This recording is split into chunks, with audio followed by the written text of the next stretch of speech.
Reading with your kids. Hola, ni hao, konnichiwa, assalamu alaikum, shalom, mahaba, ciao, bonjour, namaste, jambo, bienvenidos. Hey, my name is Jed Lee. Welcome to Reading with Your Kids. We're coming to you from the beautiful, wonderful, historical neighborhood of Reeville, located in the southwest corner of Boston, Massachusetts. We are so very honored and so wicked happy that you're joining us in our mission to help all families grow closer through reading. We do that by sharing fun, thoughtful, and thought-provoking conversations with fascinating people who just happen to be writing books for kids of all ages. You can join us in our mission by telling all of your family and friends that they can hear us on the WREB AM/FM 24/7 radio network, and they can find us on the iHeartRadio app, on Spotify, Apple Podcasts, Amazon Music, Good Pods, Audible Podcast Addict, Castbox, Player FM, Boomplay, Ghana, wherever you find your favorite shows. Really powerful episode today. Dan and Rebecca Burd will be here to answer the question, what if your kid is the bully? They are the creators of Speak Life, a fantastic musical encouraging kids to stop bullying, encouraging kids to stop being bystanders and start being upstanders.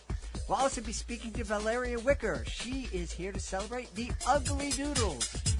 Hey, my friends, we are really excited. Reading with Your Kids podcast is returning to the Chicago Toy and Game Fair November 9th and 10th at the Stevens Convention Center in Rosemont, Illinois. Let your imagination come to life at the Chicago Toy and Game Fair, the ultimate family play experience. Dive into hands-on fun with the hottest new toys and games, meet the inventors behind your favorite products, and even get a sneak peek at what will top holiday wish lists this year. From interactive play zones to exciting competitions and exclusive giveaways, there's something for every member of the family at the Chicago Toy and Game Fair. And don't miss the Young Inventor Challenge, where kids showcase their creativity and innovation. Who knows? You just might meet the next big inventor. Join us at the Donald E. Stevens Convention Center in Rosemont, Illinois, November 9th and 10th. Whether you're a game enthusiast or just looking for a fun weekend with the family, the Chicago Toy and Game Fair has it all. And like I said, the Reading with Your Kids podcast will be there, and you may have a chance to be heard on the show. Get your tickets today and bring the magic of play to life. Visit shytag.com for details, and be sure to use the discount code READ, R-E-A-D, at checkout to save on tickets. Hey, parents and educators, are you looking for a fun way to help kids understand their feelings? Check out Felipe the Feeling Frog from the Caring Critter series, written by Zeba McGibbon. In this engaging book, Felipe explores his neighborhood and learns that there are no bad feelings, just easy and hard ones that need the right strategies for self-regulation. Perfect for kids ages 4 to 7, Felipe the Feeling Frog teaches essential emotional regulation skills through captivating and relatable stories, as well as adorable illustrations by Denise Walker. Written by a dedicated kindergarten teacher, Felipe the Feeling Frog shows children that all feelings are okay, but it's how we manage them that matters. Felipe and his friends model different emotions and strategies, making it easy for kids to learn and apply these skills. Don't miss this valuable resource for social and emotional learning. And stay tuned for more from the Caring Critters series, including the upcoming Trixie the Thoughtful Turtle. Grab your copy of Felipe the Feeling Frog today and help your child navigate their emotions with a smile. Join us right now from the beautiful Sunshine State of Florida. Our guests are here today to talk about a very serious issue and to ask a question. What if your kid is the bully? Please welcome to the show the creators of Speak Life and Bullying, Rebecca and Daniel Burd. My friends, welcome. How are you? Thank you so much for having us. We're doing really, really good. Yes, we're so excited to be here with you. Thank you for inviting us on. Rebecca, you were just sharing with me that Speak Life was a live musical that was presented in thousands of schools all around the country for over 15 years. What was the catalyst that brought that musical first to life? Well, we're originally from Long Island, and we were working there and working with students, working in the arts. We were both artists. My husband was theater and acting, and I was dancer, director. And we were seeing how the power of arts was used to really communicate important messages to students and how they were receiving it through the arts. And so one particular day we met with a bunch of other leaders that were there on Long Island, also working in the youth area. And we heard a clip from an author named Frank Peretti. And this was his first work of nonfiction. And he wrote a story of his life. And this was just following Columbine. So Columbine, we kind of look back for those listeners who don't know, but that was one of our very first widely broadcast mass school shootings. And so the topic of bullying was just now really coming to the surface because of what took place at Columbine. And so he wrote his story, and he had some disfigurements that he was born with, and he was horrifically bullied through elementary school and middle school because of those disfigurements. And what we felt happened in that room was he sort of switched the conversation. And instead of saying, bullying is a rite of passage, you're going to get through it, just be stronger, which was a lot of the messaging we received when we were in school.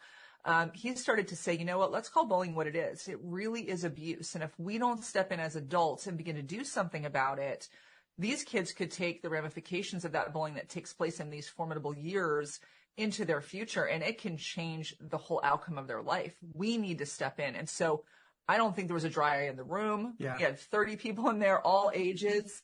And we stood up. We were so moved. We looked at the gentleman running the meeting. We said, we can't just walk out. Like, we need to do something. And he looked at us and said, well, you guys are the artists. Go do something about it. And so we literally, that is words that changed our life, and went back to our volunteer team at the time and said, hey, we're going to write something important here. And we wrote the musical, and we had no idea really what to do with it after we wrote it. And the gentleman that inspired us to write it said, listen, go into the schools. And he said, start knocking on doors. And back then, again, there wasn't a lot of assemblies on bullying taking place, especially middle school, high school level. There was more available to elementary levels. And so we started knocking on doors. Good ones. Yeah, there was, nothing quite like this. And so we used professional artists from actually all around the world. We worked with probably over 300 artists from all around the world who would come in. They'd volunteer their time. They'd be a part of the musical, and we were like a little traveling Broadway show. And we'd move around and just had unbelievable experiences with the students. And it was their stories that kept us going, because kids would say, this was the weekend. I was thinking about taking my life, and had I not seen this musical, I don't know that I would have had hope to continue. And that is really what has driven us all these years.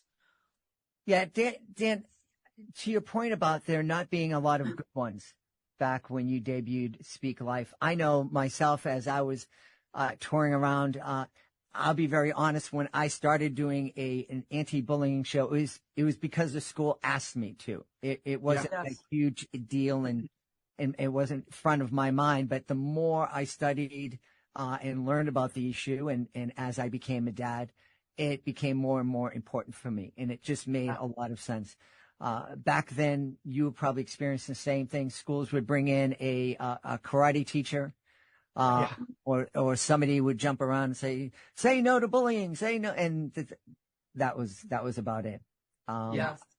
Where the idea that sparked this, one thing to, have someone challenge you, but it's certainly another thing to be able to then go out and create this thing and take the chance of leaving a secure job and saying, okay, we're going to hit the road with this show. It was a big deal. It was a big deal. Yeah. We were running a performing arts company at the time. So it was often just during the summer that we would do this. And, we did actually do a summer tour, not going into schools, just going to different theaters. We'd go to churches and youth groups and things like that, and just kind of do the musical. And then, when we were invited to come to a school, our first school, we kind of looked at each other and we're like, this is it. This is where we want to be. Yeah. We felt like that was, the second we walked through those doors, we went in with people that were like, oh my gosh, I can't believe I'm back in high school. And we were like, oh my gosh, I can't believe we're back in high school. Yeah. It was just so much fun. We loved it. And I had been on theatrical tours prior to this. So I knew the feeling of, putting together a cast and going on tour and doing things like that. And arriving into a town or a city you don't know, staying with host families, setting up your equipment the next day, performing the next day, tearing down and driving to another home and doing that for months at a time. It just kind of became second nature. We had both done it as kids and kind of growing up through our youth group experience. And we would be called on to put together like a quick, like you were when the school called you and said, hey, would you do something? We were getting calls like that as well. There would be a youth event that was going on and they'd say, we're really looking for like an opener. Could you do put together some 5-minute thing? And we would put a creative art, dramatic interpretation of some music, some song that had a point. And so that's kind of how we began, was just we would create a live music video to a song that we thought had an important topic that we wanted kids to remember and to learn.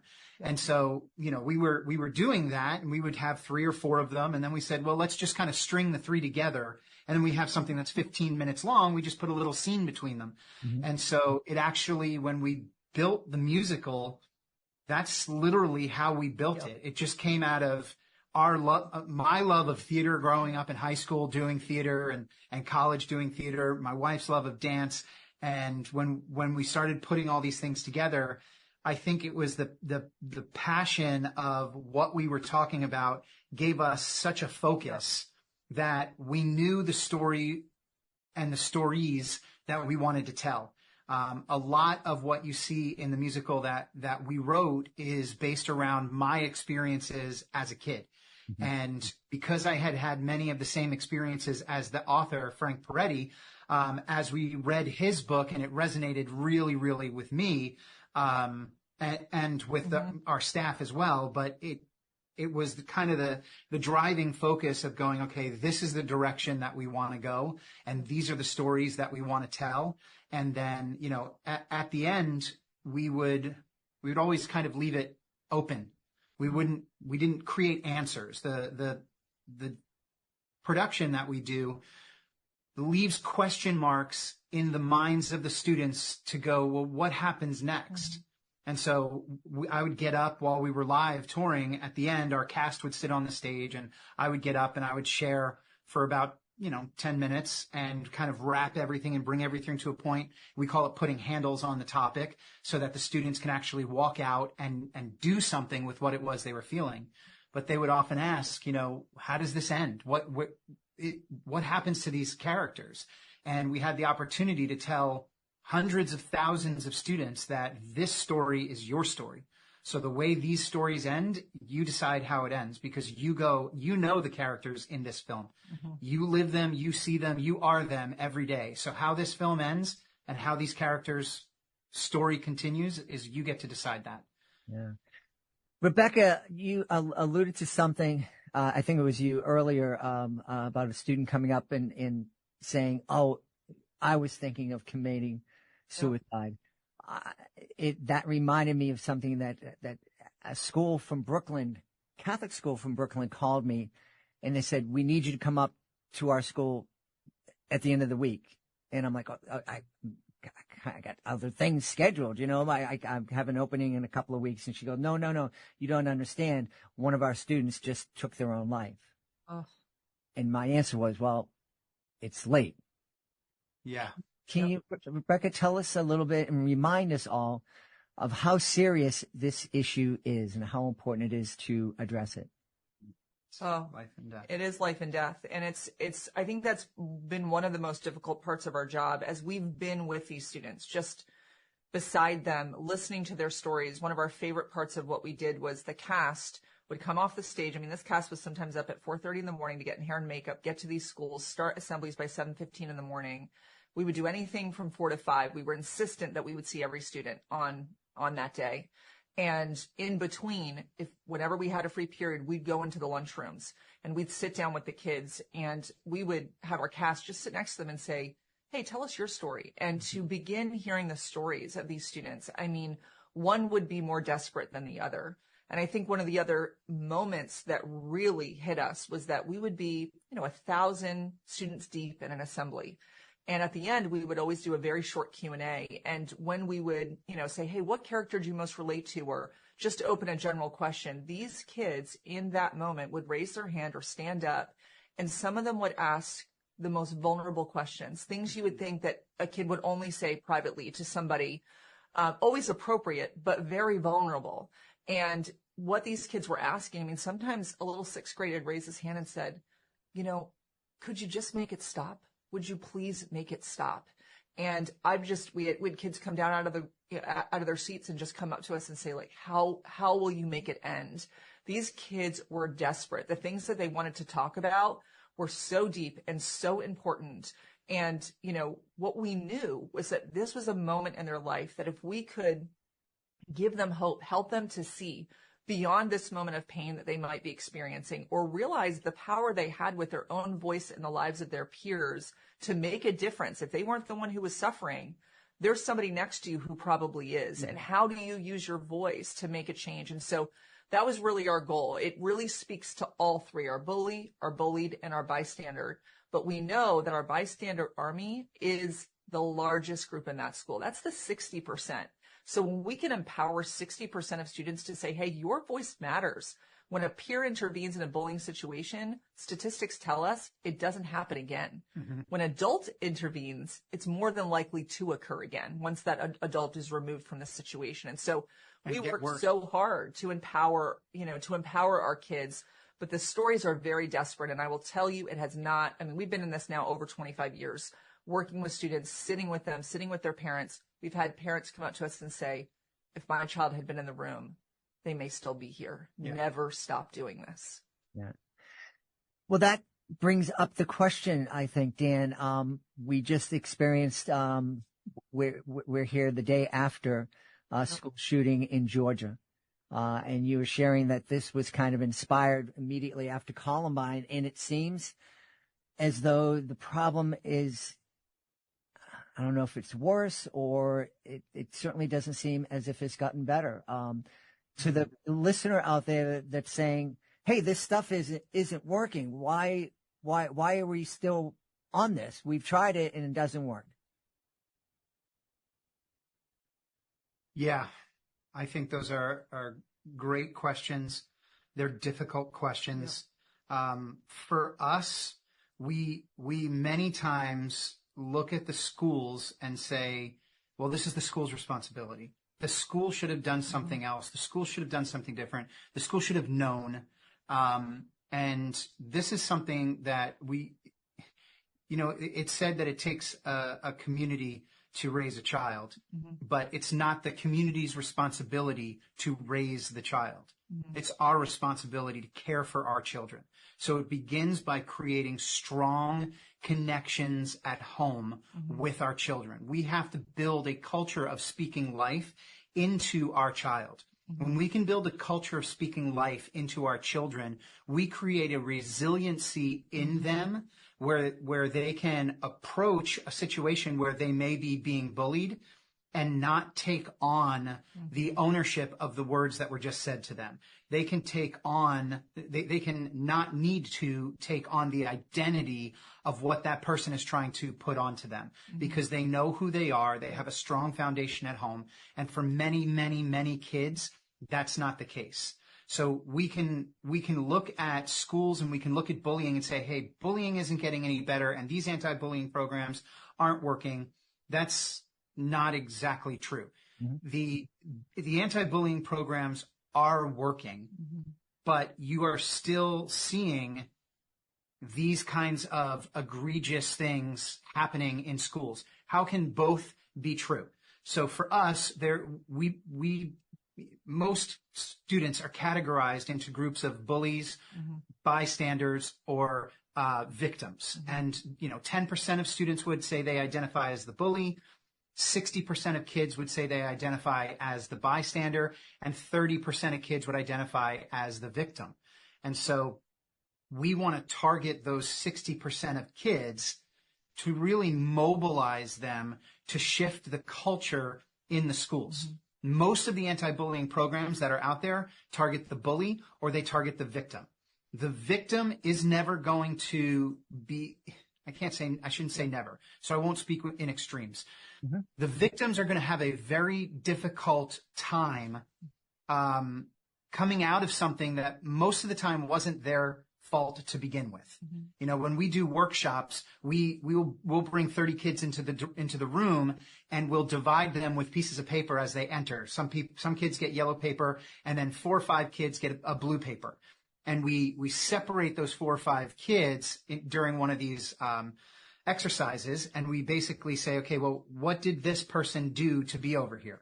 And the students are like, they did nothing. They just walked in the room. So we say, how is it their responsibility then to get out of something that they didn't choose or do themselves? Mm-hmm. They didn't know how they got in there. We put them there. So how is it that they're now responsible to get themselves out of there? And every anti-bullying song you hear, it's, I want to see you be brave. I want you to stand up. You should be bulletproof. You should be all of these things. It's all about telling the victim that they can do it. And while it's important to encourage, mm-hmm.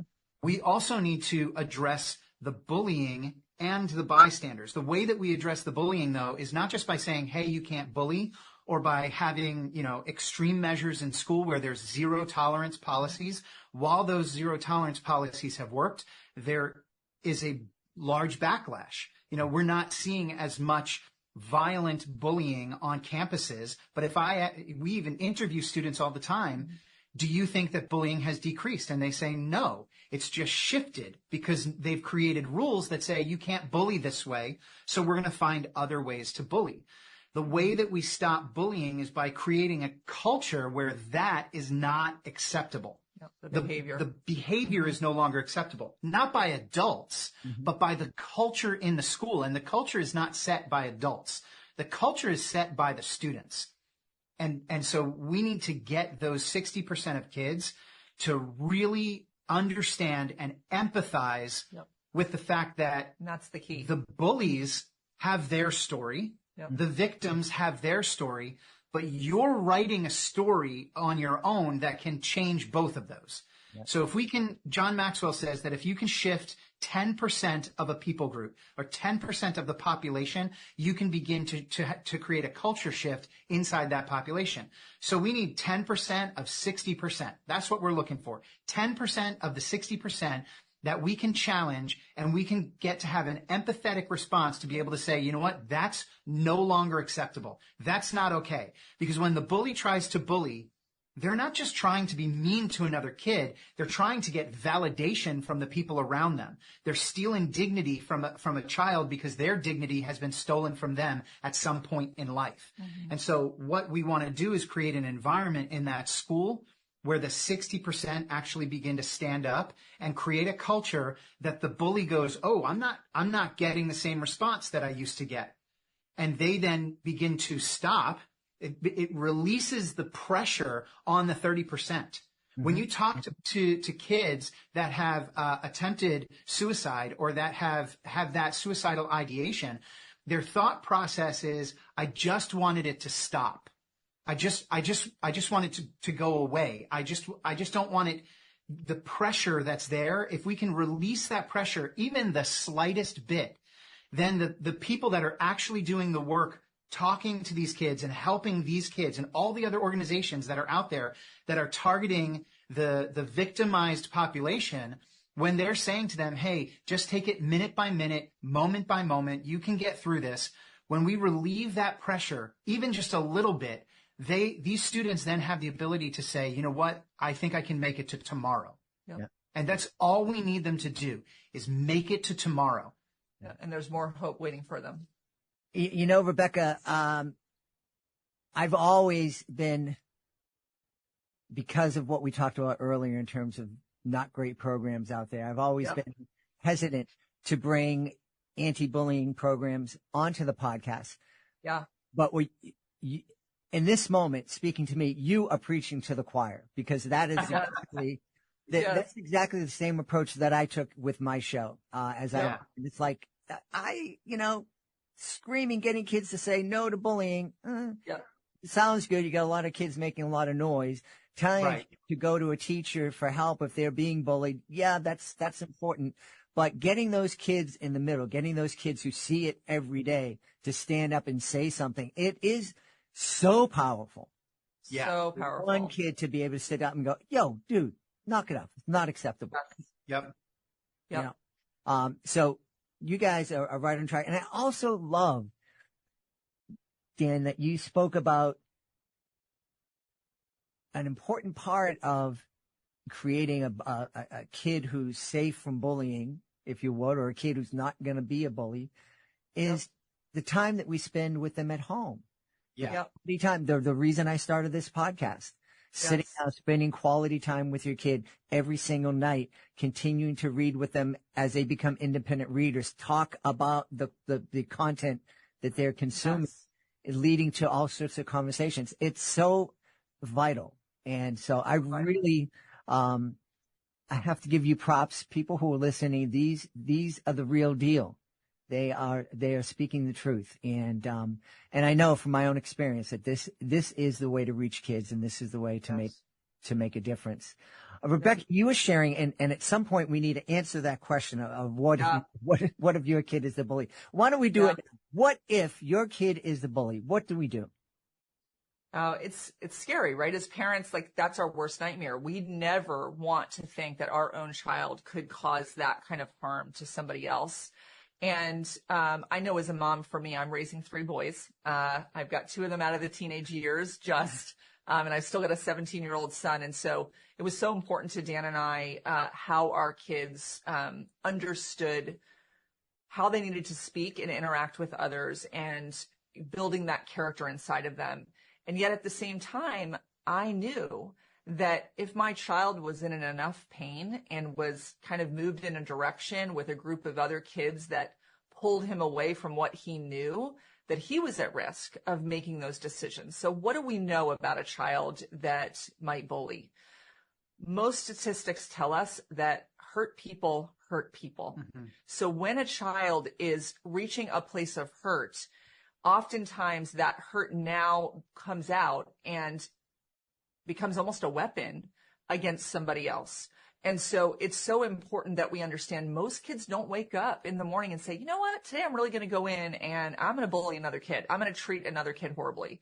What we find is that kids that end up in a bullying situation most of the time are in what we would call survival mode. Mm-hmm. So they're going into school, they're going into a situation, and all of a sudden they identify that, hey, I almost have 2 choices here. Either I am going to go and shift the attention to somebody else, and I'm going to, like Dan said, steal their dignity in a situation in order to take the eyes off of me so that nobody targets me, so that I'm not the target of somebody else's, words or violent actions or whatever it might be.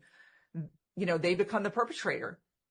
And a lot of times these kids step out of these moments when it's over and go, who was that? I don't even recognize that person. That's not me. Yeah. That's not who I am. And so these kids are acting out of these high levels of stress and pressure and just trying to make it one more day.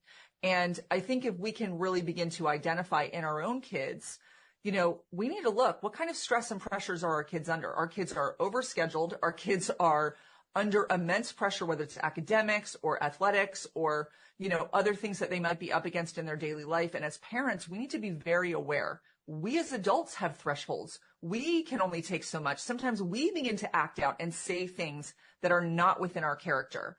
And we have to go back and deal with those situations. Our kids are learning. They're discovering themselves. And so in the midst of the pressures and the difficulties they face, and a lot of these kids are facing these difficulties at home, they are replicating behaviors that they see. Most of our kids that, come out and have these bullying behaviors, they're seeing it somewhere. Parents, don't take that pressure and say, oh, it's me, I've done this. No, it might not be you. It might be other things that they're seeing within their community. It might be the only way they feel they can fit in with a friend group that they feel is their lifeline right now. We have the dehumanizing effect online where kids don't have to look somebody in the eye. They can use their words in a really powerful way that for a moment might make them feel strong or feel powerful, and they later come to regret it. And all of these things our kids are up against. And I think if you start to see signs, or God forbid you get that call from the school that says, hey, your child was just involved in this bullying situation, the first thing I would really empower you to feel is feel some empathy and grace with your child, because your child is probably hiding something inside of them. There's a hidden story there. And we have a song on the show called Shadow Story, and we talk about this, and we talk about our sort of prom queen character, and she's sort of our mean girl, and we see all of these things she's saying and how she's treating other people, and you just don't like her. Like, very quickly, you do not like her. And then we start to see her story unfold, and we start to see that she's coming from a home where there was divorce and there was brokenness, and that the persona that we're seeing at school is just a front in order to deal with the pain she's really going through. And kids tell us after those moments of watching her story, honestly, she has one of those powerful stories in the show. And kids say to us, you know what? I never thought of it like that. I see a kid, act out, and I'm just mad at them. Like, why are they acting that way? Why are they treating me that way? And they're like, for a moment there, it made me stop and go, oh, maybe this isn't about me. Maybe they have something going on in their life. And maybe if I offer them a little more grace, or even come forward with curiosity instead of judgment, there's an opportunity there where I might actually be able to speak life into a situation with a person I may not really like that much in this moment, but the words that I speak to them could shift and break down some of their walls and help them. So parents, don't just get angry, right? We get defensive. We don't want this for our child. Take a step back, approach your child with curiosity. Ask the important questions. Create safe spaces in your home where those important questions can be asked. And then take some things off your kid's plate. Help them to be able to manage that stress and that pressure. And I guarantee you'll start to see shifts. And never hesitate to find that professional help. There are so many places that you can get help for them, even if you don't have the finances in your family. There are so many places where you can reach out and get that help for your child. And I'd like to bring a different side to this, because, I said a lot of this story that we wrote was about my story in middle school. And in 6th and 7th and 8th grade, I was completely destroyed. I was just ridiculed, made fun of. I was overweight. I was short and fat. They called me husky. I wore husky clothes, and it put me in a position where I had to begin to build walls because people made fun of me because of my weight. And there was nothing at that point in my life. It was uncontrollable. It was just something that was out of control in my life. And nobody knew that there had been abuse in my life as a child. And so eating was a way of protection. Eating was a way that I felt good. And then getting into middle school, all of that changed. I was just completely made fun of. And so I began putting up these walls. I became the joker. I would be funny. Anytime there was a tense situation, I would say something funny and be able to break it. I wanted people to laugh at what I was saying and what I was doing before they had an opportunity to laugh at who I was. And so I quickly began to find situations where I was the victim, but then the situation would change and I would become the bully. And I got really good at making fun of myself. So it was very easy for me to turn it on somebody else. And so what I really want people to understand is that the way that we divide schools statistically is the 10%, the 30% are victims, and the 60% would be bystanders. But if we really look at our own lives, I could divide myself that way too. I would say 10% of the time, I was probably the aggressor in situations. I was the bully 10% of the time in my life. 30% of the time, I was probably the victim, and 60% of the time, I probably stood by because I just didn't want that smoke on me. I didn't want that heat. I didn't want any of that. I didn't want to get involved. I didn't want to make waves. So I would just sit there and not say anything and watch it happen. And so we have to understand that it's not just saying, what do I do if my kid is the bully? Because no kid is ever just the bully. Kids are the bully in certain situations. But for me, I went home and I had 4 older sisters. I had both my mom and my dad. I grew up in middle class, America. I wasn't disadvantaged in any way, but I was still, to many kids, the bully. And it wasn't something I learned at home. It was because there was abuse in my life, and I didn't know how to handle situations when people were talking to me in a way that I couldn't handle. And so I learned to protect myself by making fun of other people. And I learned it by making fun of myself first. And so 6th and 7th grade, I was short, fat. And then between 8th and 9th grade, I grew to 6 foot tall, and I weighed 175 pounds at 6 foot tall. I was the lead in the musicals, and I was starting on the volleyball team, but I still saw myself as that short, fat meatball that everybody made fun of. And so we have these things that stick with us. So I want to be really careful that you just don't throw your hands up as a parent and go, my kid's the bully. No, your kid is a complex set of environment and situations and things that you need to help them work through. And so many times, parents, we've gotten to this point as a complex mix of situations and environments that we need to work through, and we don't know how to help our kids because we never learned how to properly help ourselves. Very powerful. You know, before I ask you how schools can get involved with Speak Life in bullying, as we're talking, I'm reminded of a meeting that I went to. My kids' school, they would have me come in, but the Commonwealth of Massachusetts was offering a program. It was a new program, and they asked if they could present it. And to its credit, they had materials for the kids, but also for the parents.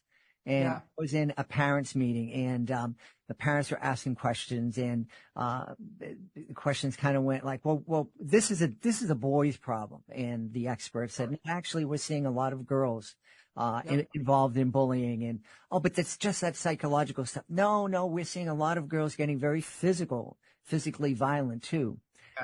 And a parent said, but those kids are unpopular, and so of course they're going to stop. And the expert said, no, a lot of times these kids who are bullying are quite popular and quite successful. And at one point, a parent said, well, if they're popular and successful, why in the world would I encourage my kids not to engage in that behavior? Wow. And me, I was furious. I just said, because it's wrong. You're in a Catholic school. You don't know that that's wrong. And I was asked to leave. But anyway. Well, good for you. Good for you. But I think it's, it's something I look back on and laugh at. But I think it's important for all of us to realize that this is wrong. Kids are suffering. And we need to do something. So how can first off, how can a school get involved? And how can a parent who's sitting at home and is motivated and saying, my school's not really doing anything about this. How can I give them the nudge to get and Speak Life in bullying into my school? Well, the best part is that there's one website. Just go to speaklifethemusical.org. When you go to speaklifethemusical.org, you're going to see two buttons right there as soon as you open it up. One's going to say Speak Life at Home. The other one's going to say Speak Life and Bullying for Schools. So if you are interested in, if you're listening and you are involved in school in any way, whether you're a teacher, an aide, cafeteria worker, principal, assistant principal, secretary, assistant, we would love for you to go there. Click on the link that says schools, and that's going to take you to our website. That's going to show you exactly what happens when you bring this into a school, how it works. We're going to hop on a Zoom call with you. We're going to walk you through the program. It is a robust program. It is very comprehensive. It is so easy to use and so beneficial for a school. We call it a turnkey resource for middle and high school principals to be able to bridge the gap in the conversation about mental health and bullying with your students. It is turnkey. It is easy. They will love it. If you're a parent, it's the same thing. SpeakLifeTheMusical.org, but click on Speak Life at Home. And what you're going to find is you're going to have access to the film. You're going to be able to sit with your kid. We're going to walk you through creating a fun experience. Pop some popcorn, get your favorite candies, sit them down, make a popcorn bar, invite some friends over, watch this film with them. We've put 10 kids in a room with their parents and watch this film, and the kids just open up and talk with their parents in their room.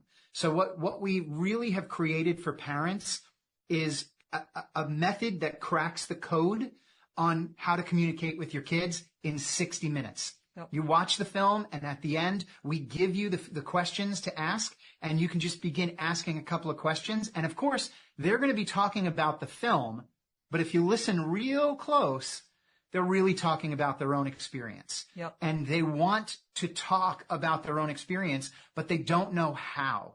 Yep. And so this film is going to give them that bridge to be able to go, I can talk about that really easy. I've seen that at my school. Yep.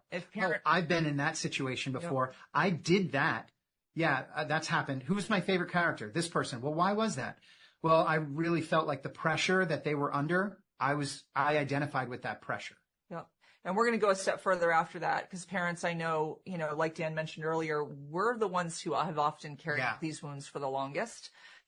Sometimes when watching the film, there's a lot that gets sort of stirred up in us, things that maybe we haven't walked through and fully dealt with. So we're going to take you, piece by piece through the musical. There's 5 parent trainings that you get to go through, and we're going to address some of that. We're going to address some of what it's felt like for us. We're going to address how do we handle that? How do we calm chaos in our home? How do we help our kids open up and share their painful experiences? How do we manage our own memories and painful experiences? And how do we create an environment at home where our kids know their self-worth? And it's all done through opening communication in safe environments. Parents, if we can do the work of creating a safe space at home where our child knows that regardless of what happens outside their home or even on their phone or in difficult experiences, that we are their safe place to land, whether it's on that drive to or from school, it's around that meal table, it's that late at night, tucking them into bed moment of just letting them know you are here. And when you press play on this film, when you bring this into your home, you are making a statement to your child to say, what you're going through matters to me. And I'm just here to listen. And I'm here to support you. And this is a way we can start a really important conversation. And I think as a parent myself, I don't know if you experience this, that's some of the hardest stuff. Like, how do I start this conversation and go further than getting the, okay, fine, yes, no from my kid. I want to go deeper with my child. And this, we know the power of arts, music, and story break down those barriers of vulnerability, and you are going to be amazed at how your kids will open up and talk. Every parent has a toolbox, and this is another tool to be able to put in there to really help us create a culture of speaking life in our homes so that our kids will model that when they go out through our front door into the great beyond. I love it. I love it. It reinforces what we've been saying here on the podcast, that parents, you are your child's your first and most important teacher. 100%. That is true when your child is 5, and it's still true when they're 15 and they tell you that they hate you every day. Yes. They still care about what you think.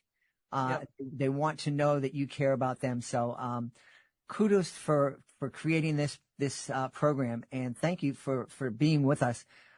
It's speaklifethemusical.org, correct? Yes, it is. Yeah, and we'll say the home product, I mean, we are right there. We're about 11 days from launch. So when you click on it right now, you're going to see a wait list. Give us your email. You'll be the first to know. We'll send you a discount code right out the gate.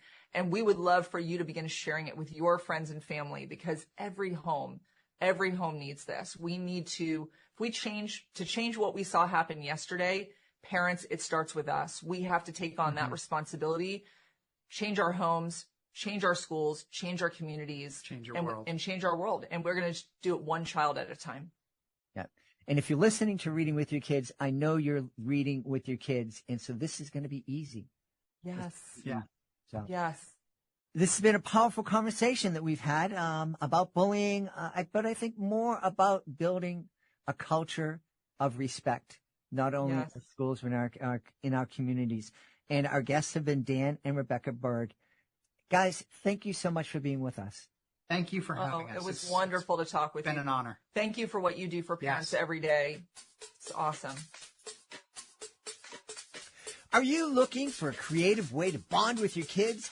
Let me tell you all about Drawing with Your Kids, the ultimate destination for artistic adventures. Join us as we dive into the wonderful world of children's books with renowned illustrators guiding you step by step.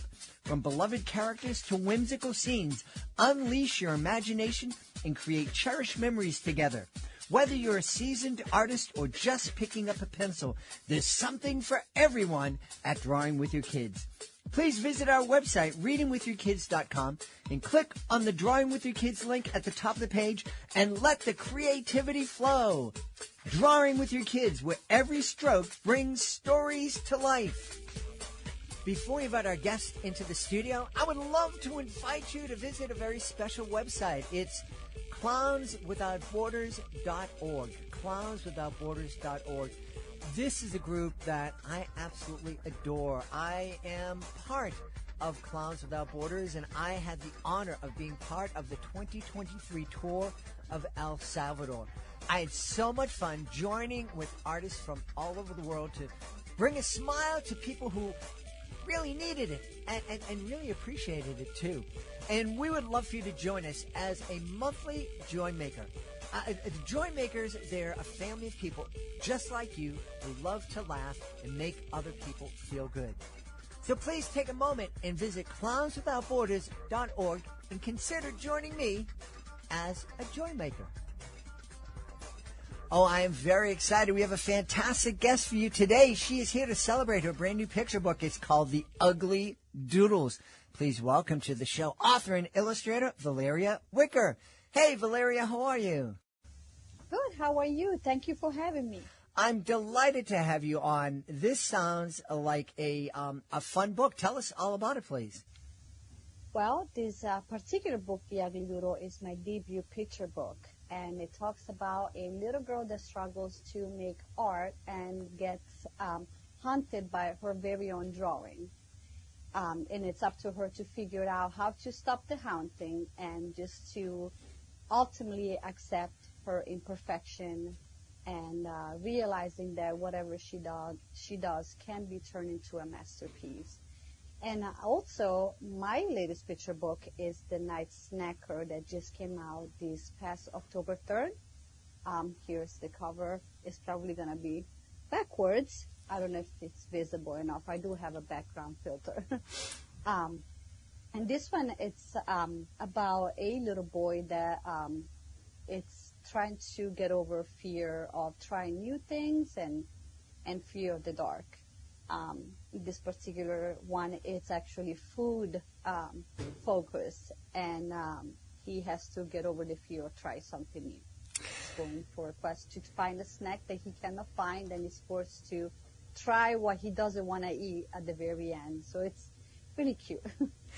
This seems to be a theme of yours, encouraging kids to step out of their comfort zone. That's exactly correct. Everybody has an ugly doodles following them, and everybody has fear of trying different things, of fear of the unknown. So I feel that, and I hope these two books can relate to children that struggle in different areas in life, or they think that they're not good enough or something. And just like the message is to persevere and to embrace your mistakes, because the mistakes, they will lead you to your successes, your masterpieces, and to find out that the things that you didn't like or they thought they were horrible, they're actually not that bad. Yeah, that's so important. I think it's important to teach kids. I think it's also important for adults to hear, because I think too many of us can become very, very comfortable in the ordinary moments of our lives. Yes, I can 100% tell you that it's so true. It's just the fear of the unknown, and I feel like the older you get, the worse it gets for some reason. But trying is the key. Try different stuff is always the key, and you don't know if you don't like something unless you try it. Right. All, right. Right. Yeah, that's an important idea to get across to kids that we grow and we can learn from our mistakes. It's something we've talked about to authors of books in the STEM fields and helping kids understand, all the great engineering feats that have happened, the scientific breakthroughs have all been built on a series of failures. I don't think we oftentimes understand that comes when we're talking about art and visual art and music and writing, that they're also built on failures. We try something, it doesn't work, we erase lines, we color over it, and we start again. Yes, and that's, I think it's, with art in particular, is very true. Like, kids always think that you are born an artist. It's not true. As a matter of fact, it took passion. That's all you need. It's like the desire of doing it. And when you are, I don't want to say obsessed over it, but like if all you want to do is draw and all you want to do is do art, the learning the process that go with this passion, it doesn't feel like, oh, I have to go to school to do that and it's boring because I have to learn this and that. It just comes automatically. So the key, I guess the key to life is to desire something and make it your masterpiece. And that applies to every field, if reading, math, art, and anything. It applies really on everything in your life. Yeah. I think that's important because you're right. When it comes to things like art and singing and sports, there are some people that have some natural talent right from the get-go. But it doesn't mean that you can't get there if you don't have that natural talent. Even the best baseball player, the best soccer player, the best artist, they all start somewhere and they get better, they improve, they learn. And that's something we should all remind kids, is that we can all learn and grow from where we are. That's correct. And sometimes it's also by expansion. Now, you might be starting with something and then it develops into something completely different that, that starting point, say you want to draw, you like to, do little drawings or something, then it expands to something bigger and then you want to learn more. But it stems from the desire of doing ultimately what you love doing. It's finding something, whether it's starting like a hobby or starting from, the very tiniest step, it can develop into something different. So you have to be like fluid and just let it go where it takes you. Yeah. We've had a really wonderful time speaking to the author and illustrator of The Ugly Doodles. Our guest has been Valeria Wicker. Hey, Valeria, thanks so much for being with us. Thank you so much for having me. Thank you. We hope you've enjoyed this episode of Reading with Your Kids, and we don't mean to bully you, we just hope that you'll be joining us for the next exciting episode of the show. We also hope that you would consider leaving us a 5-star review on Apple or Spotify. It really helps folks find the show, and of course, once they find the show, they will join us in our mission to help all families grow closer through reading. Please be sure to connect with us on social media, facebook.com/readingwithyourkids, @readingwithyourkids on Instagram, and @JedleyMagic on Twitter. We have a great YouTube channel, youtube.com/readingwithyourkids. You can find all of our Drawing with Your Kids videos on our YouTube channel. And of course, we'd love you to visit our website, readingwithyourkids.com. I want to thank the folks who made today's show so wonderful. Of course, I want to start by thanking author Valeria Wicker. Please be sure to check out The Ugly Doodles. Also want to thank Dan and Rebecca Burd. They're doing incredible work with Speak Life. We really hope that their visit will encourage you to encourage your kids to stand up, to be an upstander, and say something if they see somebody being bullied, and work with the other kids in their schools and in their teams to create a culture of respect.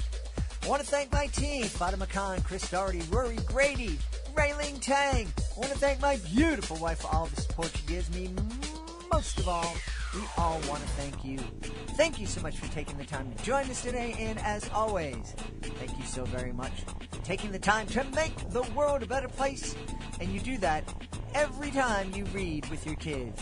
I'll be looking for you in the next episode of Reading with Your Kids.